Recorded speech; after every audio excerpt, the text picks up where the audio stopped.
Greetings. This is a continued response to Abdullah from the United Kingdom. He has posted a series of replies to my replies to him, and so back and forth we go.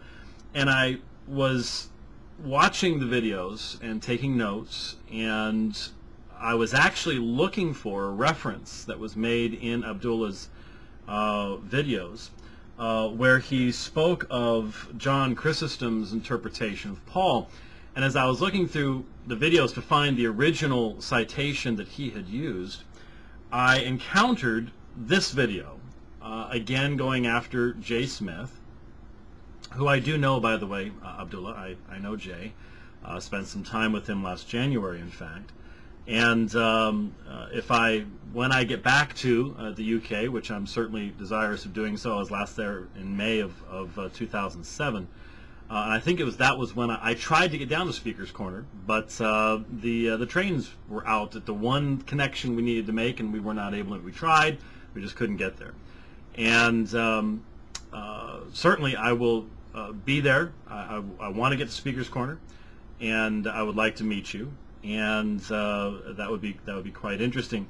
But I do know Jay, and I ran across this video, and this is my area. You're talking about things like textual corruption, and you're talking about the Textus Receptus, and you're talking about the King James.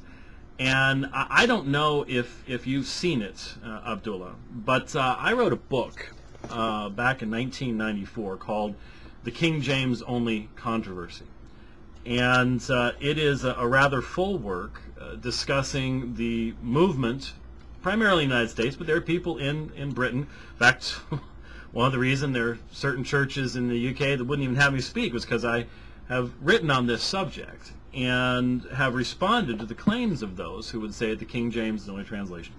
And this book has been used in colleges and even seminaries as a introduction, sort of a pastoral introduction to the subject of textual criticism. And so you're talking about the things that I've been working on for many, many years.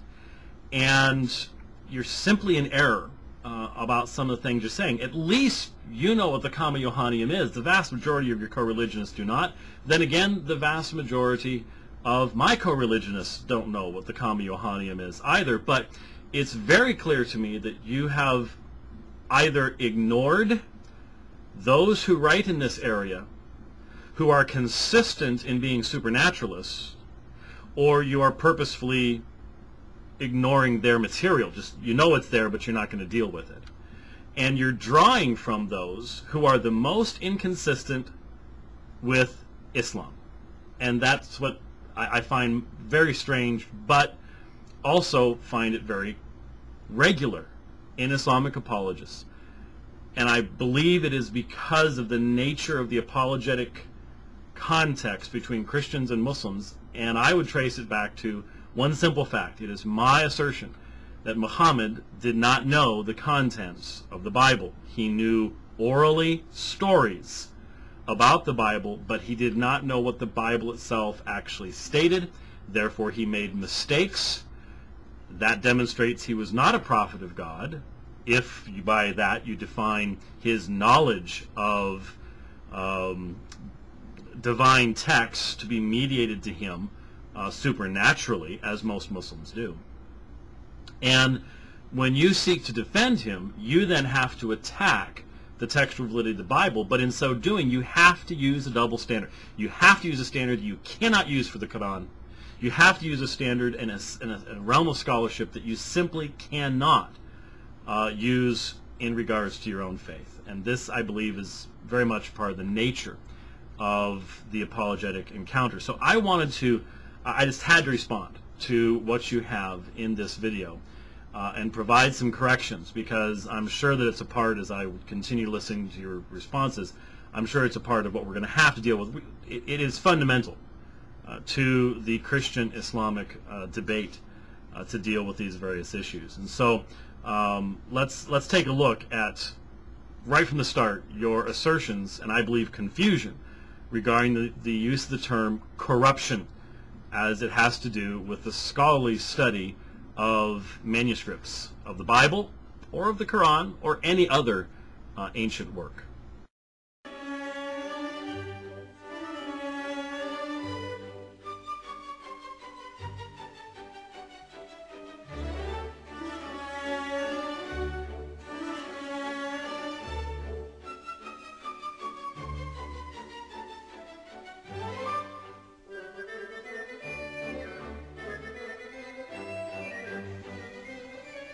As for your denial and continued denial of the Bible being corrupted, you admit that there was errors, additions, corruptions, but then you try to say, no, I'm not talking about the Bible now, no, I meant the original manuscripts.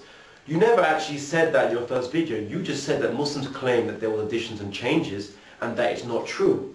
Whereas now you're saying, no, I meant just the original manuscripts. Now once again, we have to be very careful about making accusations of dishonesty, as you seem to be making against Jay Smith, based upon the fact that if someone walked up to me and said, do you believe the Bible's corrupted? I would say, well, of course not. But if someone walked up to me and said, do you believe the manuscripts of the Bible contain textual variants? I would say, well, of course they do.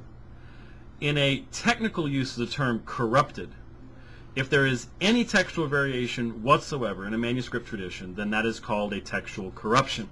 And so if you want to use the term corrupted in a very narrow, specific, scholarly sense, then every ancient work and most modern works are corrupted because they contain textual variants. Almost, well, any handwritten document, if it is passed on even one generation, will have to be called corrupted. So all ancient documents, including the Quran, is corrupted.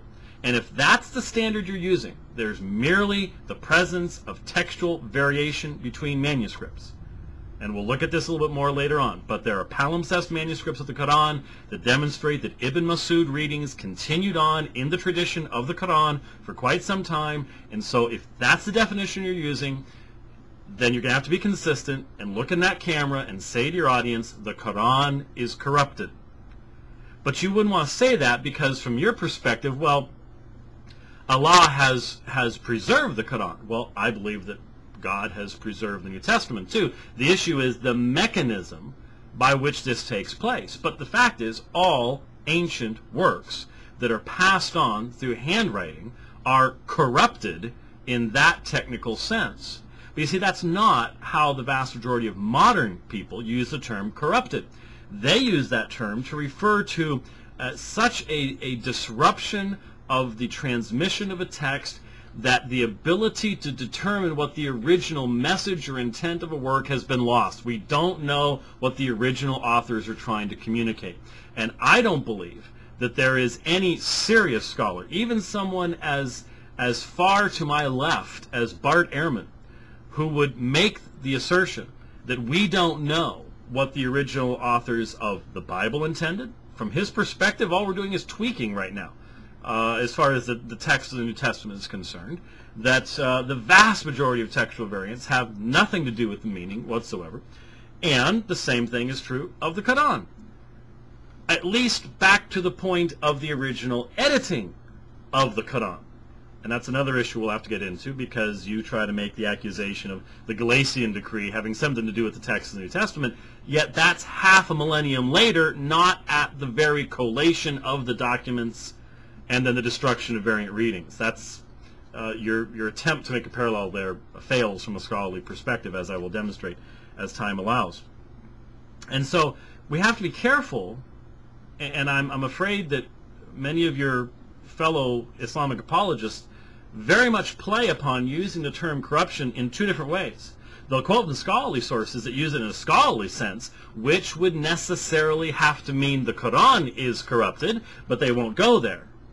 Instead, they'll play on that very narrow sense and try to turn it into the very broad sense of, well, we can't trust the Bible whatsoever. And you close your video by saying, hey, the New Testament, the Bible's corrupted.